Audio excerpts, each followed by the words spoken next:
আসসালামু আলাইকুম। আজ আপনাদেরকে কাঁচা পেঁপে নাড়ু বানিয়ে দেখাচ্ছি।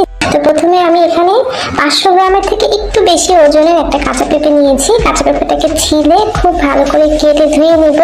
পেঁপেটাকে আমি ছোট ছোট করে টুকরো করে নিচ্ছি। তবে তো এরকম একটা গ্রেটার নিয়েছি, ছোট সিজার গ্রেটার দিয়ে আমি পেঁপেগুলোকে এখন খুব ভালো করে গ্রেট করে নিচ্ছি। অবশ্যই এই ছোট সাইজের যে গ্রেটারটা রয়েছে এটা দিয়ে পুরো পেঁপেগুলোকে গ্রেট করে নিতে হবে, এতে করে পেঁপেগুলো একদম মিহি ঝুরি হয়ে যায়। তাই এই গ্রেটার দিয়ে সবটুকু পেঁপে আমি গ্রেট করে নিচ্ছি। তো আমি সবটুকু পেঁপে এভাবে গ্রেট করে নিচ্ছি। এখন আমি এই পেঁপের ঝুড়িগুলোকে খুব ভালো করে দুবার ধুয়ে নিব। এই জন্য নর্মাল পানি দিয়ে পেঁপেগুলোকে ভালোভাবে ধুয়ে চিপে চিপে আরেকটা বাটিতে তুলে নিচ্ছি। তো আমি আবারও বেশ অনেকটা পানি দিয়ে ভালো করে ধুয়ে আমি চিপে চিপে আরেকটা বাটিতে তুলে নিচ্ছি।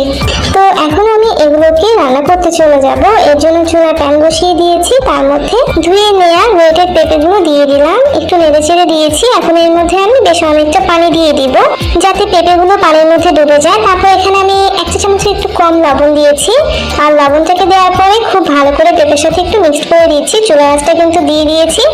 এখন আমি ঢেকে 10 মিনিট রান্না করে নিব।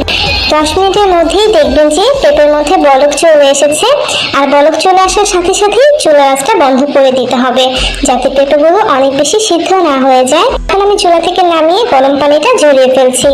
তো খুব বেশি যে পানি ঝরিয়ে ফেলতে হবে তা না, কিছুটা পানি ঝরিয়ে ফেললে হয়ে যাবে। প্যানের মধ্যে আমি 1 কাপ চিনি দিলাম, আর চুলা আঁচটা অবশ্যই লো টু মিডিয়ামে থাকবে। একটা তেজপাতা দুভাগ করে দিয়েছি, ছোট্ট দুটো দারচিনি আর 3টা সাদা এলাচ এরকম ফাঁক করে দিয়ে দিয়েছি। আর চুলা আঁচটা দেখেন লো থেকে মিডিয়ামে রেখেছি। আর যখনই দেখবেন যে এরকম একটু কালার আসা শুরু করেছে তখনই চিনিটাকে নেড়ে ছেড়ে দিব। আর যখন এরকম হালকা সুন্দর একটা কালার চলে আসবে তখনই আমি পানি ঝরিয়ে রাখা পেঁপেটা দিয়ে দিই। তো পেঁপেটা দেওয়ার পরে চুলা আঁচটাকে বাড়িয়ে দিবেন আর অনবরত নেড়ে চেড়ে পাক দিতে থাকবেন, আমরা যেভাবে নাড়ু পাক দিয়ে থাকি। আর দেখেন পেঁপের গা থেকে কিন্তু পানি বেরোচ্ছে, তো এই পানিটা বেরোতে থাকবে।